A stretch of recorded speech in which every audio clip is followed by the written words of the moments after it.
É muito fácil nós olharmos para uma pessoa e julgar ela pela aparência, ou desfazer dela de alguma forma, ou muito mais de desacreditar naquela pessoa, que ela possa se tornar uma pessoa melhor.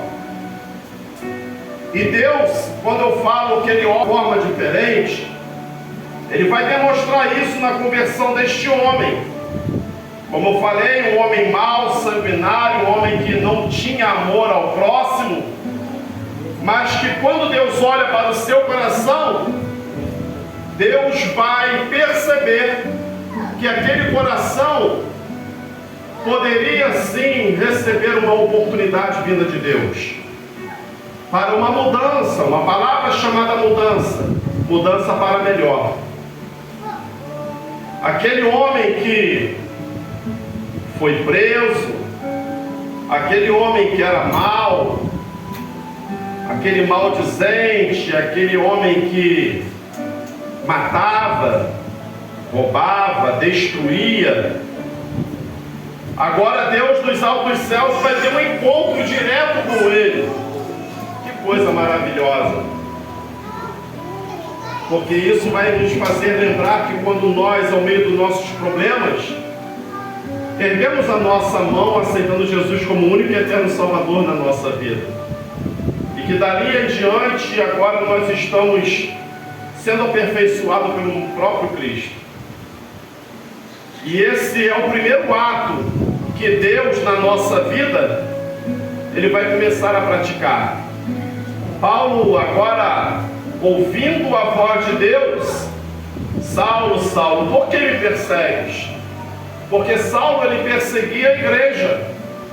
Saulo matava homens, mulheres, crianças que estavam na presença de Deus.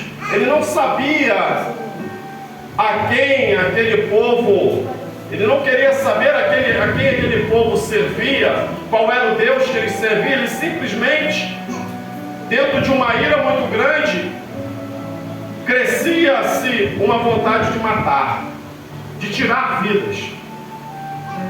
Mas o que me chama a atenção é o que nós vamos ler aqui em Atos capítulo 9, que vai dizer assim: e Saulo, respirando ainda ameaças e mortes contra os discípulos do Senhor, dirigiu-se ao sumo sacerdote e pediu-lhe cartas para Damasco, para as sinagogas, a fim de que se encontrasse alguma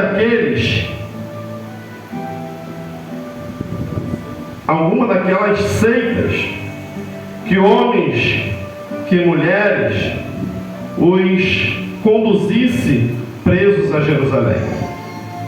E indo no caminho, aconteceu que, chegando perto de Damasco, subitamente o cercou um resplendor de luz do céu.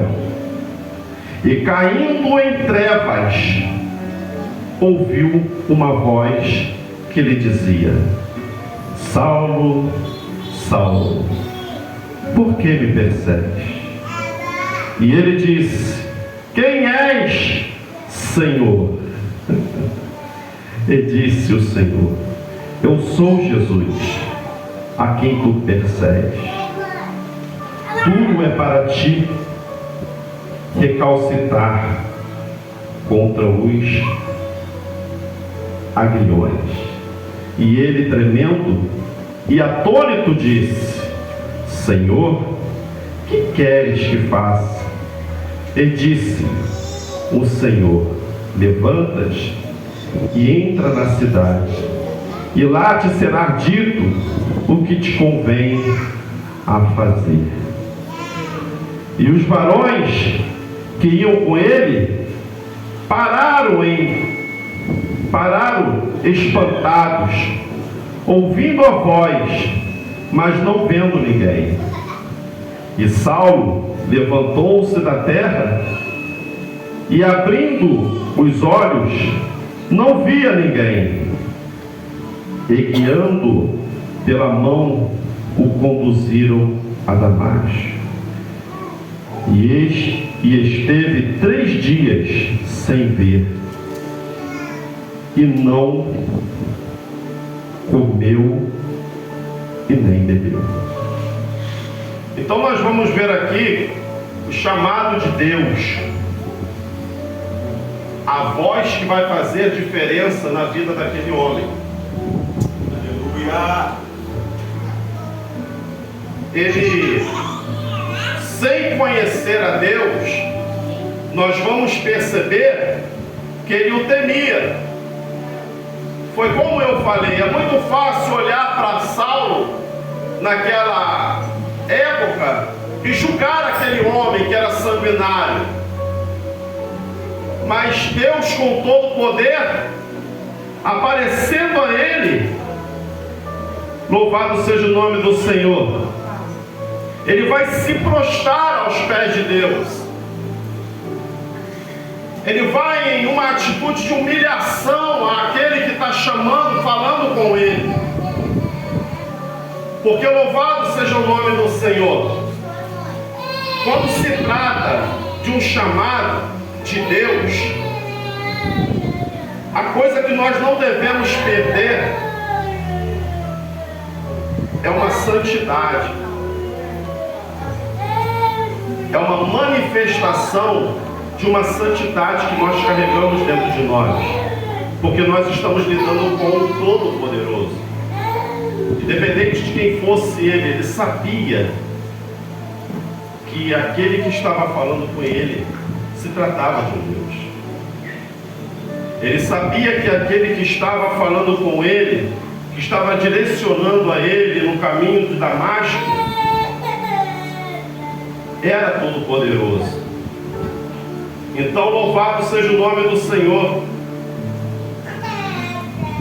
de uma pessoa que foi julgada, de uma pessoa que foi presa, humilhada, uma pessoa que ninguém entendia, porque é isso que acontece nas nossas vidas. Muitas poucas pessoas param do nosso lado para perguntar o que nós estamos passando ou precisando, mas tem uma facilidade imensa de se levantarem contra a nossa vida e de nos apontar. Aquele homem, ele passou seus momentos de sofrimento nessas posições, porque como homem ele poderia se levantar e conquistar com trabalhos honestos.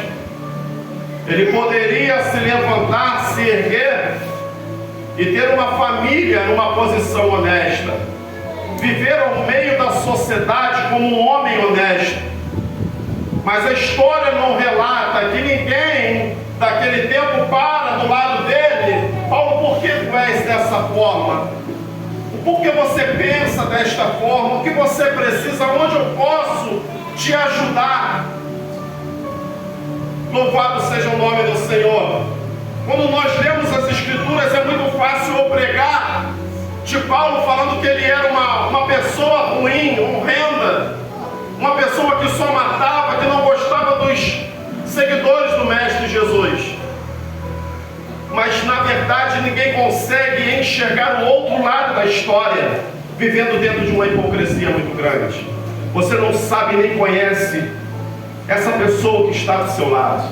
Meu Deus, aleluia. Você não sabe o que ela sofre por dentro, no seu coração e principalmente nos seus pensamentos. Então é tempo da igreja agora lembrar do chamado de Deus sobre a nossa vida. Opa! Eu perseguia, eu era espírita, eu era adorador de Satanás, eu perseguia, eu destruí casamentos. A última etapa só foi 7 casamentos por Beleléu. Eu destruí, eu matei, eu roubei e destruí.